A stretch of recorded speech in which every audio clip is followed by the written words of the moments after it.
What is up, binge watchers? Welcome back to Screen Kings. For today's video, we'll be doing a non-spoiler review of the Netflix drama thriller miniseries called Clickbait. Created by Tony Ayres and Christian White. This one dropped on Netflix a few days ago and I was a bit hesitant on planning to watch this because when you get a show title like this, you can't help but to think, what if it lives up to its name? What if it's ultimately disappointing? Will it be worth my time? But upon hearing some good reviews from my friends, I decided to finally give it a go despite its gimmicky premise. So in here we have a seemingly respectable family man named Nick Brewer, played by Adrian Grenier. He's been kidnapped and he's been forced to participate in this viral video of him admitting to some abusive behavior and at one point maybe possibly killing one of the women that he abused. So is there any truth to these allegations? We are out to find out as the show progresses. But the thing is, if the said viral video hits 5 million views, he's going to be executed. Now, quick reminder guys, before I continue with this review, if you haven't subscribed to the channel, please do so. Hit the subscribe button. I do weekly reviews of movies and TV shows, and while you're at it, give this video a like because it really helps the channel. Now, I love watching crime mystery shows. That is one of my favorite genres when it comes to TV.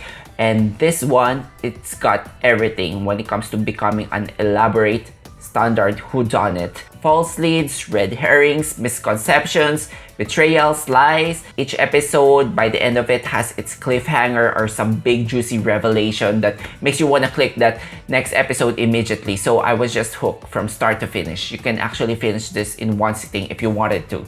But I watched this on 2 separate occasions.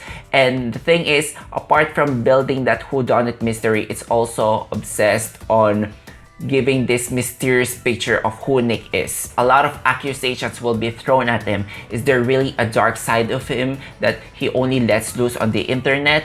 And the thing is, you never really get a full perspective of this character because his story is told in different perspective, and I think it's a brilliant narrative decision because the character of Nick remains to be elusive and enigmatic all throughout the show. You can't really trust the accounts of these persons because sometimes they're just telling their own versions of truth. And also by using that format, the show feels larger in scope, and appropriately so because this is a crime mystery that goes viral. Everyone wants to get a piece of their cake, and the thing is, even though you get different perspectives from characters that are not related to Nick but only related to the case, I appreciate that this show gets back to the established core family here, which are the Brewers. The family that you're supposed to be invested or rooting for. The first episode is told on the perspective of Pia, the sister of Nick. She's the closest and probably dearest character to Nick. And she's an impulsive, hot-headed character, and understandably so because her mission here is to clear his brother's name because deep down she believes that her brother is getting framed. Zoe Kazan gives a great performance here with that jittery energy that she has, though sometimes the character can be a little bit tiresome because you wish that you get to know her behind that tragedy, and most of the female characters here in general are just tied on their feelings about Nick. Another character here is Sophie as the wife of Nick, played by Betty Gabriel. She has this restrained behavior when it comes to dealing with things, but you can see in Betty Gabriel's performance that she's slowly breaking down throughout the entire season because there's just a lot that this character will deal. She's just learning new facts from her husband, and then she's also trying to hold her family together, and she also has a dirty little secret of her own.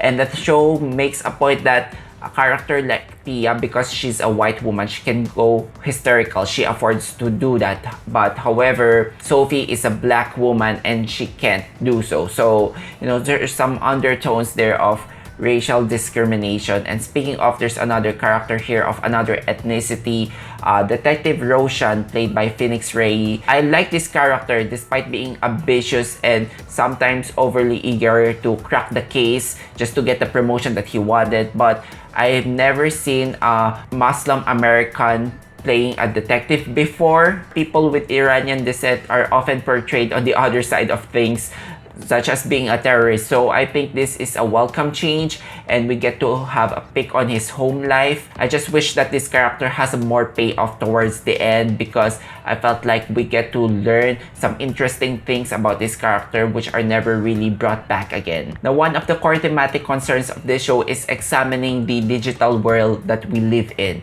So this is also the type of show that can be informative. It does not go as deep or as thought-provoking as I want it to be compared to other shows like Black Mirror or documentaries like The Social Dilemma, or even reality shows like The Circle when it comes to dealing with concepts about catfishing or trolls being too much quick to condemn people, hence the cancel culture. There are some informative things here that I wasn't really aware, like terms and conditions having this clause on them that they can actually sell your information to other sites. So that was news to me. But what's impressive is this show touches on a lot of digital concepts, a lot of points proving that internet is dark and a scary place. And you know, when it comes to governing rules, when it comes to cybercrime, you can't really enforce them across boundaries, but they can inflict it to your country. So that's a tricky situation that the show touches on. Like, I wish they delve more on that, but this show does not really excel on giving advices. It mostly excels as a bingeable thriller. When it comes to character depth, I think the show does a good job because it's already serviceable enough. You get to learn more facts about the characters here who are taking spotlight on the episodes, and the performances can be uneven at times, especially for some of the younger cast, but when they're given their spotlights on that particular episode, they really shine and they really grab onto that opportunity. I think one of my favorite performances here is Daniel Henshall. I'm not gonna say anything about this character because I don't want to spoil anything for those who haven't seen the show, but he plays a similar character like here in Defending Jacob, and I like that I can always feel his pain and pathos in his performance. I also like the episode here that features a ruthless journalist who will do whatever he needs to do